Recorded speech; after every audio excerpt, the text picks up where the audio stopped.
The ESP32-S3 is a pretty amazing CPU. It's a dual-core RISC-V processor. Now I'm using my dev board that I got made by PCBWay. Came out pretty well. There's a module on here. It's pretty normal. There's nothing special about it. It does have 8 megabytes of flash and 8 megabytes of PS RAM. Now I've been doing some projects recently where I really need to squeeze the most bang for my buck out of the CPU. So I thought I'd try out some settings on the ESP-IDF and see what gives us the most power out of this CPU. So I set up a project here. It's a very simple project. What I'm doing is decoding a GIF. So I've baked this animated GIF into the flash, and I'm using Larry Bitbank's amazing animated GIF decoder. So at the moment, my configuration's been reset to the out-of-the-box what you get with the Hello World application. So there's just a few things I need to do to make sure our code actually runs. So the first thing is our animated GIF is actually quite big, so I need to set the partition table so it actually fits. So we'll do a large application. And I also need to turn off the watchdog timer because we're doing some performance code, so I don't want to actually trigger the watchdog timer and kill my application. So I'll just turn that off. So if we save this and build in Flash, we get a nice baseline measurement of how fast our code actually runs. Okay, so that's our test run. We've got our initial baseline value. So let's just record that. So it's like 1.4 seconds is the total time. Look at the milliseconds. So that's our baseline. Now, obviously, the first thing you can do on the ESP32 is you can control the CPU clock speed. So an obvious thing to change is just switch to 240 megahertz instead of the default 160. So let's quickly run that and see how that works out. Okay, so we got the results. Let's copy that into our spreadsheet. So 240 megahertz. And we should expect around a 1.5 times improvement, which is what we see here. Now, there's more options we can try. So if we look at the compiler options, then we have our optimization level. So currently we're just compiling for debug. Now there's two interesting options here. We have optimize for size and optimize for performance. Now I had endless debates in my first job around which was best. There is a strong argument that optimize for size is the best thing to choose. Firstly, we're trying to fit our program into a small amount of flash. I mean, obviously my board has 8 megabytes of flash, quite a lot, but most modules have around 2 megabytes. So you might want to optimize for size just so you can fit your program on the actual device. The other reason for choosing optimize for size is that many CPUs have instruction caches. So if you make your code smaller, it's more likely to fit in the cache and you'll get fewer cache misses.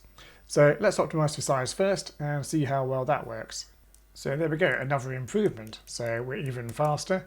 But let's try out the optimize for speed and see if that does something else. So optimize for performance. So that's pretty interesting.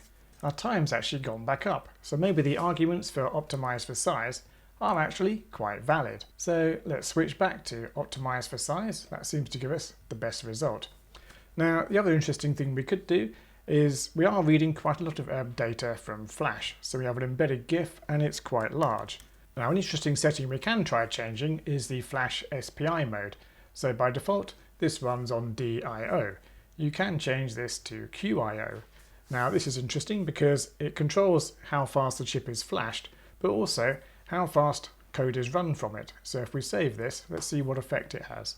So it's actually had a pretty significant effect. We've shaved off about 1.2% from our time. That's pretty impressive.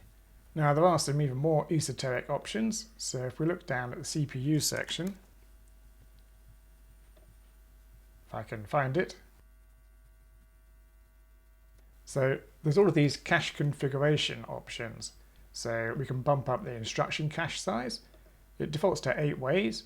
We can also do the data cache size, so 64 kilobytes. And we can do the data cache line size of 64 bytes. So let's see what effect these settings have. So we've turned it up to number 11. Very special because if you can see, the numbers all go to 11. Look, right across the board. 11, 11, and most of 11, the and amps go up to 10. And it's actually improved the performance even faster. So that's pretty cool. Let's just fix my spelling of number. Now I'm kind of intrigued as to if we now switch back to O2 with our new cache sizes, does it have an improvement? So let's try that. So go back to compiler options, optimize for performance.